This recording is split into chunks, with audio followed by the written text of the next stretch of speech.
सामनात मुख्यमंत्री देवेंद्र फडणवीसांवर पुन्हा एकदा स्तुतीसुमनं उधळण्यात आली आहे। मंत्र्यांचे फिक्सर पीए ओएसडी नेमणुकांना नकार दिल्याबद्दल अभिनंदन करण्यात आलंय।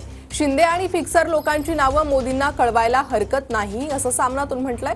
तर फिक्सर दलालांचं पीक कापण्याचं मुख्यमंत्र्यांनी ठरवलंय असं सामनात म्हणण्यात आलंय।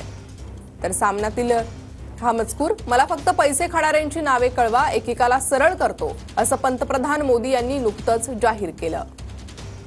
फडणवीसांनी शिंदे आणि त्यांच्या फिक्सर लोकांची नावं मोदींना कळवायला हरकत नाही। महाराष्ट्रात 3 वर्षांपूर्वी शिंद्यांचे राज्य हे फिक्सिंग मधूनच अवतरले। राज्यात फिक्सर दलालांचे उदंड पीक आलं। हे पीक कापण्याचं सध्याच्या मुख्यमंत्र्यांनी ठरवलंय, त्याबद्दल त्यांचे अभिनंदन। पण त्यांनी हाती घेतलेलं कार्य सोपं नाही, कारण पिकावरचा दाढीवाला खोडकिडा म्हणतोय, मला हलक्यात घेऊ नका, फिक्सरांनी मारलेला सिक्सर अडवावा लागेल।